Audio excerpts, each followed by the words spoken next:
How's it going? So, I just did a review of none other than Marvel Universe Scarlet Witch. But unfortunately, when I went to go do the review, I accidentally hit re-record and re-recorded over it on accident, so I lost that video, so you don't get to see me opening it. So, here's the figure. But let's start out with the packaging. Packaging's pretty nice. She looks pretty hot on there, you know. And don't get me wrong, this figure looks pretty cool, but I just wish her face looked like that. That would be hot. But, oh well, it is what it is.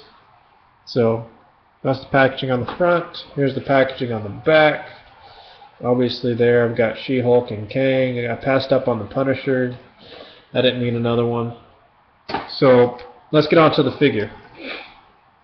When she came out of this package, first thing I took out was her little magic poofy, thing that screws everybody up. Pretty cool. I mean, it's like a translucent pinkish color, which is really neat. I don't know if the light shows it or not, but it's just real, like, kind of see-through-y. So, there's that. Now, when I took her out of the package, the cape there on the back, you see that spot? I don't think that's paint rub. I think there's something that came off the cardboard or something that got onto the cape, so I'm going to try to clean that off. Her head popped off, which is a pain in the butt to get back on there because she has a really long, elongated neck for her cape that goes on underneath there. But with the cape on, I mean, it looks great. They kind of cut a few corners, which I had talked about the last time, which is her uniform, which is there on her leg. You got the red. Well, this part here is pink. Well, then it's pink up on the top, all the way up into the neck. But then her face is flesh tone, so it doesn't match. That's a gripe that I have. I don't really care for that. As far as the articulation, this mold for a smaller female, excellent. It's really similar to basically She-Hulk. She's just not quite, I guess, as buff. But for the most part, it's pretty nice. So the articulation, it is a lot of joint, so it can look down and up, but it's hindered a little bit because of the cape. But she still looks down quite a bit, and then she can look up quite a bit, but it's because of the diaphragm joint that they gave her, which is excellent. So they took into account, I think some of the mobility issues because of her cape that she's going to have on, which is awesome. Now her shoulder is just, basic on the hinge. It'll go forward.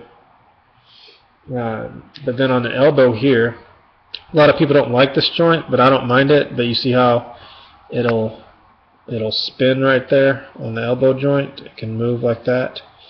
And then it also is just a single jointed elbow, which is fine by me. So, and then her hand rotates here.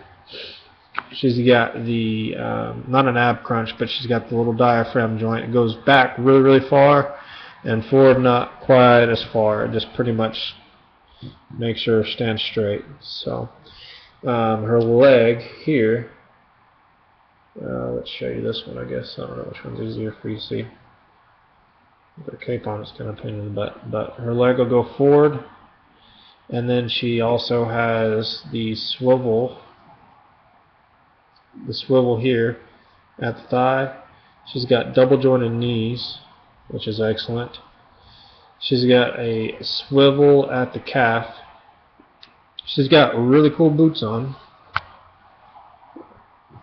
Then her foot points very well, and it also flexes very well. And on top of all of that, she does have, if I can get it right here, she does have an ankle pivot, and you can pivot it either way that you want. It also can rotate at the bottom. So hopefully I got all that in the video there for you to be able to see it.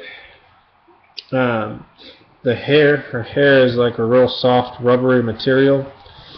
And if you look at her face here on the paint, it looks like she's looking up. And it's because her pupils were put on just a little high, so it looks like she's kind of, instead of looking straight, it kind of looks like she's looking up. So, I mean, if you like X-Men, this is a figure to get. If you're a completist, you're obviously going to get this figure. If you're in it for the prospect of money because you just want to turn around and make a quick buck, you know, well, she's hard to get. So, yeah, I mean, it's a good figure. But if you're not any of those, you don't like X-Men, you don't really care really for the female molds or figures, and you're not in it for the money, you know, then you can pass on it. I mean, it's still a really cool figure though, and I'm glad to see the mold, and I'm glad to see this figure. And to me, honestly, with the articulation on this MU figure, the detail on it, the paint, her face, I had to have to say this is way better than the Marvel Legends. So, and if any of you have the Marvel Legends, which I think she's a part of the Riders series, I mean, this is a pretty good figure. So do I recommend getting it? Yeah. Am I X-Men fan? Yeah. So if you guys need another one of these, I know where I can get one if I really, really need to get you one, but probably just for people that I know or that I've done deals or trades with before that I trust. I really not looking into, you know, jacking around with somebody that's new. So Franco Burke or Janice Zarans or Zarns, I'm sorry if I pronounced your name wrong. If you guys need her, just let me know. I know you guys, you know, have trouble getting these guys, especially over there in Netherlands and in Germany, because it's expensive as hell to try to get these figures there. So, but you know, you guys comment, subscribe, let me know what you think about her. She really is a pretty nice figure. She'll go great with the collection. She stands well. She's got good articulation, you know, and I'm definitely not disappointed. So, and I think you won't be either. If you guys have any more questions about her, or if there's something that maybe I missed that you wanted me to go over on her, let me know. So other than that, you guys, thanks for watching, comment, and subscribe.